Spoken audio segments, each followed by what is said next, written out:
Questions are powerful.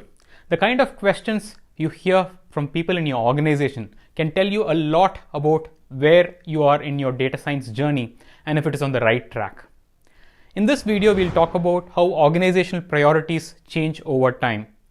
And we'll look at the kind of questions people ask in the early stages versus the later stages.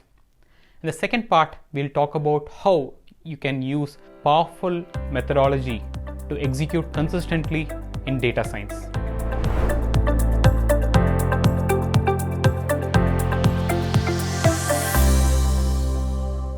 I'll start off with a personal example.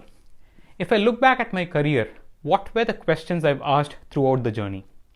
In the early stages, the questions were obvious, like which industry should I get into, what job would I like, what skills should I build, and a few years later, how should I network with people not just within the company but in the industry, and how do I increase my influence and the impact I can have on my organization's business.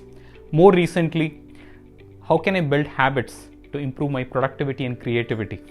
I've been running a lot of data-driven experiments on that.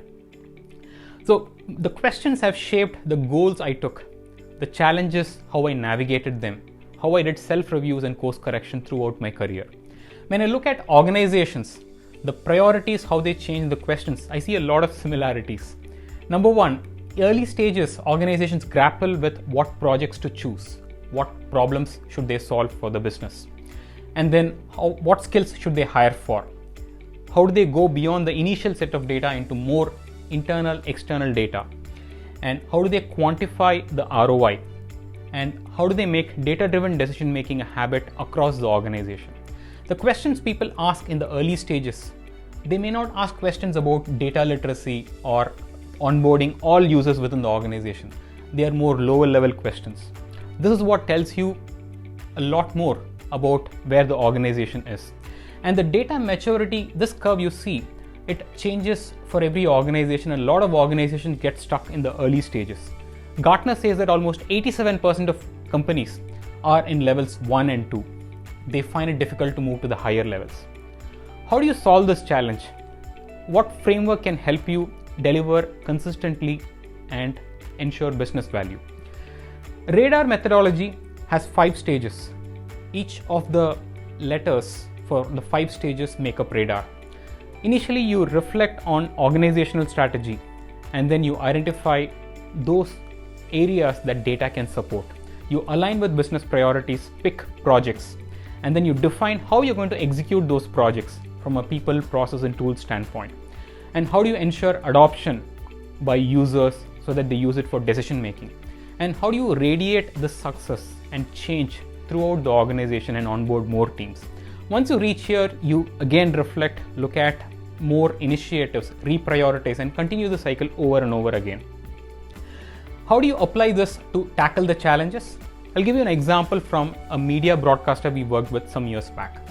Initially, we started off with the business priorities at that stage, and they had more descriptive and diagnostic needs. Descriptive projects like what was my rating for my TV shows last week, and diagnostic in terms of why it fell down last week. Was it because of the storyline, actors, or any other external factors?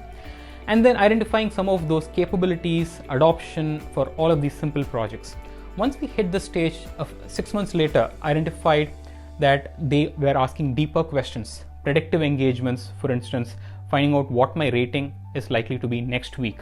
That was more important. And what are the skills you need for it? How do you structure them? How do you move the pilots to production? So all of these capabilities, you complete this cycle, ensure adoption and radiation.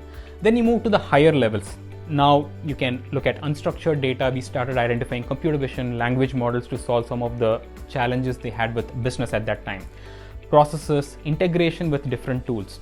And as we moved on to the higher levels, you should notice that it's no more about the techniques, it's more about broader capabilities. For instance, frameworks for ROI, how do you govern, where should data teams sit, and a lot of these other challenges which again can be solved with the same 5-stage cycle. But when you revisit, go back to the drawing board and identify the projects, it helps you focus and reprioritize. That's how you keep moving up in your data science maturity.